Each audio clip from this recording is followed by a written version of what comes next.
Bosoms and breasts and men. Oh my. Hey, what am I talking about? This is Eric Johansson, and this is a time for a quick Bible study to support my Bible reading challenge. It's on Facebook, links in the description. And this comes from or inspired from the reading today of John 12 through 15. So let's just read the scriptures. This is from John 13, 23 through 25, and it says, "Now there was leaning on Jesus's bosom one of his disciples, whom Jesus loved. Simon Peter therefore beckoned to him that he should ask who it should be of whom he spake." So just a little bit of framing here. This is at the last, what people call the Last Supper. It was the Passover, and Jesus is getting ready to reveal the fact that Judas Iscariot is going to betray him.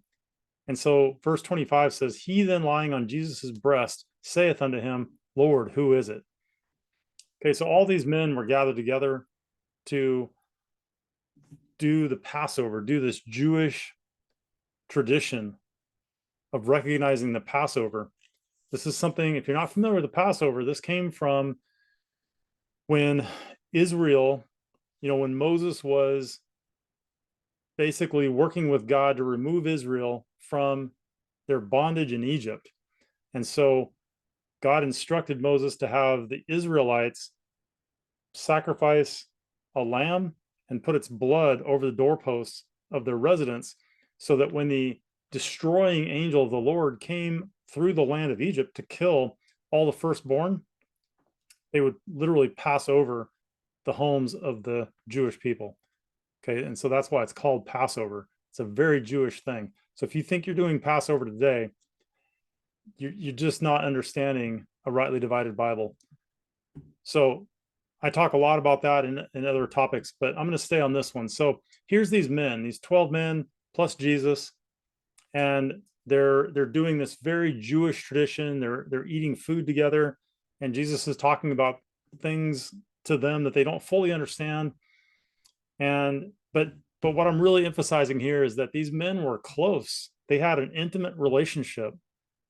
They were not afraid to lean against each other or hug each other or that kind of thing.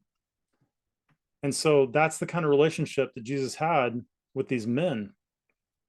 And I assure you, it's not like a homosexual or an effeminate kind of thing. If we think back to the relationship that King David and Jonathan had, they had a very intimate relationship. It even says that they loved each other. And the world has taken that today. The homosexual community has taken that and tried to make that a very perverse thing, that David and Jonathan were gay. Well, nothing could be further from the truth.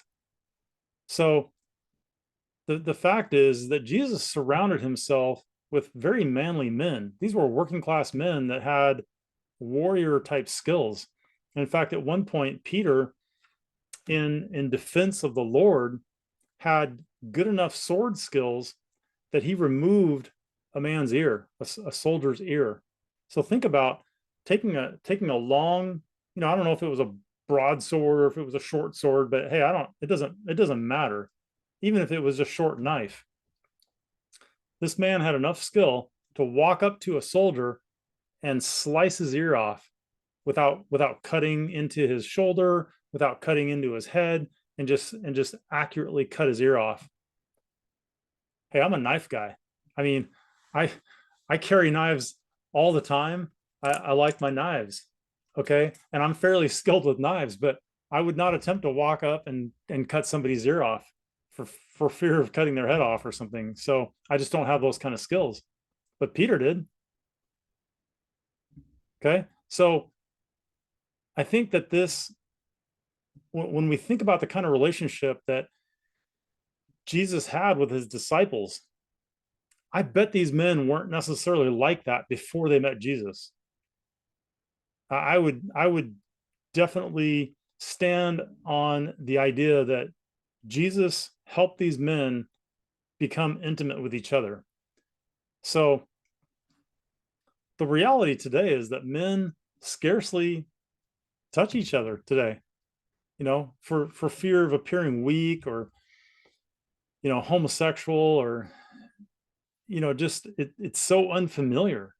For example, if your own father was not affectionate towards you as a man, it can become very hard to be, you know, um, that way with other men, as you grow up. I know in my own case, my dad, you know, he was not affectionate towards me. Most of the time when he told me he loved me or gave me a hug or something like that, it was because my mother was prodding him to do so. And so even as a child, I understood there was a lack of genuineness in his affection toward me. And so that's translated into me, struggling with being affectionate with men. And as odd as that sounds, just saying those words, affectionate with men, that's not the way that we're used to talking. So if you're a man and it's all you can do is to shake a man's hand, and the idea of hugging another man seems completely foreign to you, well, I say it's because that's the way the devil wants it. The devil wants men divided. And going back to the case of David and Jonathan, the devil was deeply involved in trying to separate those men, through Saul. Saul was possessed and, you know, always had devils and probably Satan himself harassing King Saul, and until David took over the kingdom. So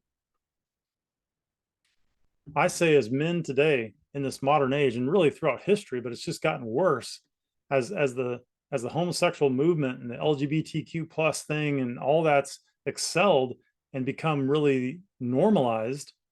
What is not normalized now is men being able to be intimate with each other in a healthy manner. And I say, this is why men are so quick to put a gun in their mouth. And you're probably aware of it. The statistics have been consistent for decades now, but currently men are 4 times more likely to commit suicide than women. See, women naturally bond with each other. They just do it, kind of innately almost. It's just how they're built. Men, we have to work at it. We're not naturally inclined to be intimate and affectionate with other men in the sense of, giving a hug. So I think this has led to societal changes, and with all the pressure against toxic masculinity today, most men are just hiding. They're just hiding, and they don't want to speak up. They're afraid to say what they believe, because they know they're just going to get henpecked by the world, by their spouse or by other women on social media, or just culturally in general. Political correctness. Men can't hardly even speak straight anymore, because if they say anything, they just get cut down. So I'm here to tell you, it's not going to get any better. So, man, if you have any inclination to stand up and speak truth, now's the time, because it's never going to get better. Okay, that's what I got for you. I hope that you get some encouragement from this. If you're a man, it's time to speak up, but you got to get some truth in you. It requires reading God's words. So, with that being said, have a good Bible read. Oh, and by the way, subscribe to my channel. I need a few more subscribers to be able to go live on YouTube and harass the world with the truth. Thanks.